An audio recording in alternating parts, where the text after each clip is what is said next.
SketchUp में room को 3D में कैसे मॉडल किया जाए, मेरे कुछ आने वाले ट्यूटोरियल्स इसी टॉपिक पे बेस्ड होंगे, जिसमें हम 3D मॉडल करना सीखेंगे एक रूम को। रूम की कैड की ड्राइंग को हम पहले स्केचअप में इंपोर्ट करेंगे, फिर वॉल को 3D में कन्वर्ट करेंगे, विंडो और डोर की ओपनिंग्स क्रिएट करेंगे, रूम के अंदर फर्नीचर वगैरह डिजाइन करेंगे, प्रॉपर टैग्स को यूज करना सीखेंगे जिससे कि काम में फ्लेक्सिबिलिटी रहे और हमारा काम इजीली हो सके कम टाइम में। और उसके बाद मटेरियल्स यूज करेंगे, वीरे प्लगइन को यूज करके रेंडरिंग करना सीखेंगे। यानी कि हम बेसिक टूल्स तो सीखेंगे इस सारे प्रोसेस में, साथ में हम ये भी सीखेंगे कि कैसे हम आसानी से एक 2D ड्राइंग को 3D में कन्वर्ट कर सकते हैं।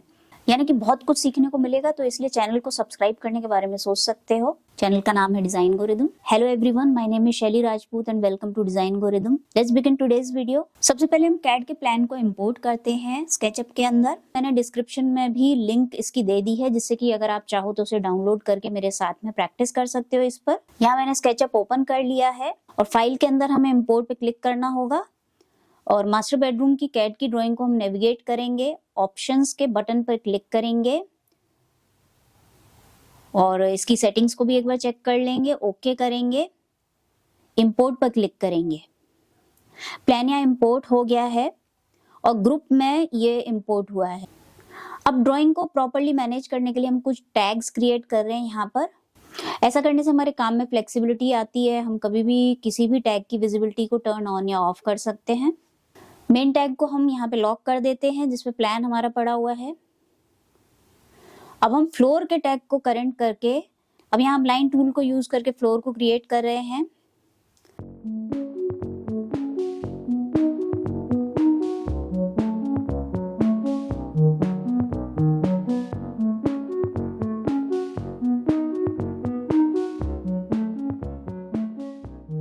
ये तैयार है, इसको ट्रिपल क्लिक करेंगे ताकि राइट क्लिक करके हम इसे ग्रुप में कन्वर्ट कर सकें।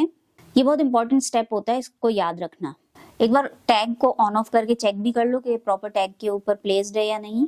अब एक एक वॉल के टैग को करेंट करके लाइन टूल से हम ज्योमेट्री क्रिएट करेंगे।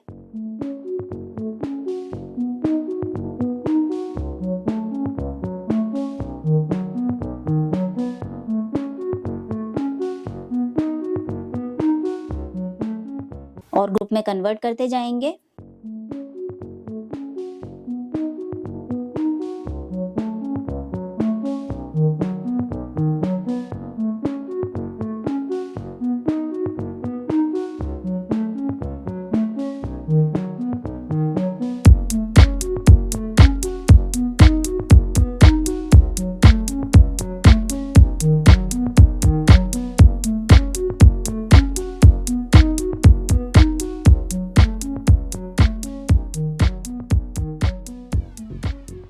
अब सीलिंग का टैग भी क्रिएट कर लो।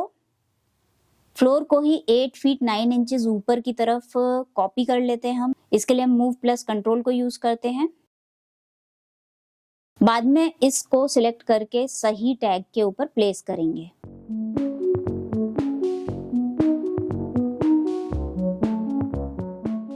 बाय द वे, जो बेसिक टूल्स हैं और इनको इम्प्लीमेंट करने के जो मेथड्स हैं वो ऑलरेडी मेरे चैनल के ऊपर मैंने इसके बारे में बहुत सारे ट्यूटोरियल्स बनाए हुए हैं और लिंक मैंने डिस्क्रिप्शन में दे दी है, चाहो तो चेक कर सकते हो। अब टैग को करेंट करके डबल क्लिक करो ताकि ग्रुप को हम एडिट कर सकें। यहाँ पे हम पुश पुल टूल को यूज करके वॉल्स को हाइट देंगे।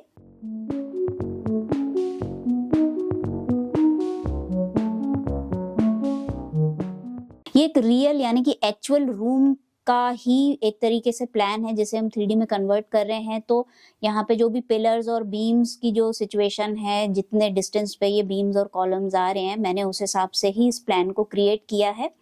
तो उस हिसाब से ही हम इसे 3D में कन्वर्ट कर रहे हैं। तो जैसे मैं कर रही हूँ वैसे आप फॉलो कर सकते हो इसको।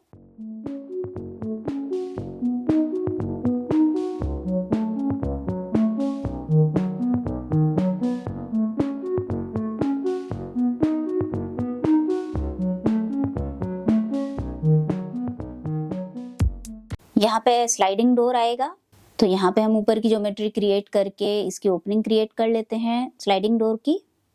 तो देखा आपने कितने सिस्टमैटिक वे में हमने यहाँ पर एक 3D मॉडल रूम का क्रिएट कर लिया।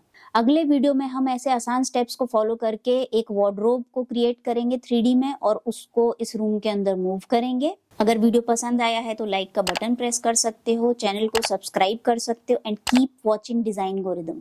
Bye bye.